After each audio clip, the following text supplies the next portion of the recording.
నమస్కారం. ఈరోజు మనము పారాసెటమాల్ గురించి, దాని వినియోగము, దాని యొక్క దుష్పరిణామాల గురించి కాస్త మాట్లాడుకుందాం. అయితే పారాసెటమాల్ అనేది ఎందుకు పనిచేస్తుంది? ఎట్లా పనిచేస్తుంది? పారాసెటమాల్ ముఖ్యంగా శరీరంలో పెరిగిన ఉష్ణోగ్రతను క్రమబద్ధీకరించడానికి పనిచేస్తుంది. అట్లాగే నొప్పులను తగ్గించడానికి కూడా పారాసెటమాల్ పనిచేస్తుంది.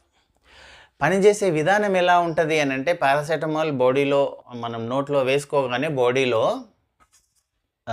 జీవక్రియలలో ఇన్వాల్వ్ అయిపోయి నర్వ్స్ని, బ్లడ్ వెజల్స్ని ఇలా ఓపెన్ చేస్తుంది అనమాట. ఇట్లా కొంచెం కన్స్ట్రిక్టెడ్గా ఉన్న వాటిని కాస్త ఓపెన్ చేస్తే ఫ్లో, బ్లడ్ సరఫరా, రక్త సరఫరా కొంచెం ఈజీగా అయ్యేటట్టుగా చేసి చక్కగా బ్లడ్ తిరిగేటట్టు చేయడం వలన మనకు పెయిన్ రిలీఫ్ వస్తుంది, ఫీవర్ కూడా కంట్రోల్లోకి వస్తుంది. ఇది పారాసెటమాల్ మన బాడీలో చేసే పని. అయితే ఈ పారాసెటమాల్ని మనము ఎక్కువగా వాడడము, విరివిగా ఇష్టం వచ్చిన రీతిలో వాడడం వలన దాని వలన చాలా చాలా చాలా చాలా సైడ్ ఎఫెక్ట్స్ ఉన్నాయి. పారాసెటమాల్ ఒక ఎండి జనరల్ ఫిజిషియన్ కనుక మనకు సజెస్ట్ చేసేటట్టయితే ఆయన చాలా కాషియస్గా, చాలా జాగ్రత్తగా మనకు సజెస్ట్ చేస్తారు. ఎండి జనరల్ ఫిజిషియన్, ఎంబీబీఎస్ చదివిన వాళ్ళు ఎండి జనరల్ ఫిజిషియన్, వీళ్ళు మాత్రమే మనకు చక్కగా ఈ పారాసెటమాల్ని సజెస్ట్ చేయగలరు.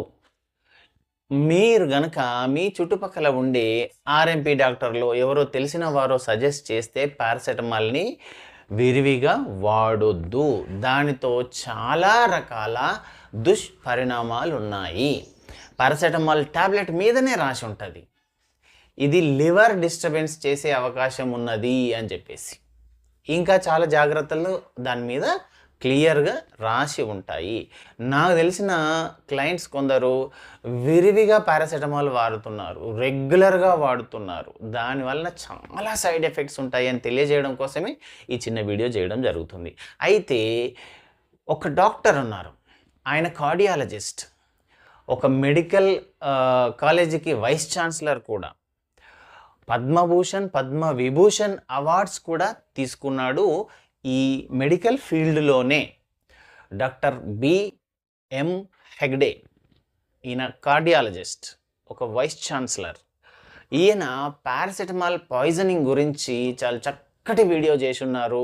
మీకు ఎవరికి డౌట్ ఉన్నా సరే యూట్యూబ్లో డాక్టర్ బిఎం హెగ్డే అని టైప్ చేయండి, లేదా paracetamol poisoning by doctor BM Hegde అని కొట్టండి. మీకు చక్కటి వీడియో వస్తుంది. ఆయన పారాసెటమాల్ గురించి ఏమేమి చెప్పి ఉన్నారో ఖచ్చితంగా చూడండి. ప్రతి ఒక్కరూ చూడండి. ఆయన చేసిన ఆ వీడియోను ఖచ్చితంగా చూడండి. ఆయన ఒక ఎంబీబీఎస్ అలోపతి డాక్టర్, కార్డియాలజిస్ట్, ఒక కాలేజీకి, మెడికల్ కాలేజీకి ప్రిన్సిపల్గా చేసినారు, ఒక యూనివర్సిటీకి వైస్ ఛాన్సలర్గా చేసినారు, భారత ప్రభుత్వం నుంచి పద్మభూషణ్, పద్మవిభూషణ్ అవార్డ్స్ 2 తీసుకున్నారు. ఆయన పారాసెటమాల్ వాడకూడదని చెప్తారు. పారాసెటమాల్ వలన ఉండే దుష్పరిణామాల గురించి చాలా క్లియర్గా చెప్తారు ఆయన. మీరు తప్పకుండా ఆ వీడియోని చూడాలని కోరుకుంటున్నాను. పారాసెటమాల్ని నిపుణులైన వైద్యుల సూచన మేరకు మాత్రమే వాడండి. మీ ఇష్టానికి అస్సలు వాడకూడదు. మరి ఫీవర్కి మాకున్న ఏకైక మార్గం ఇది ఒకటే అని చాలామంది అనుకుంటుంటున్నారు.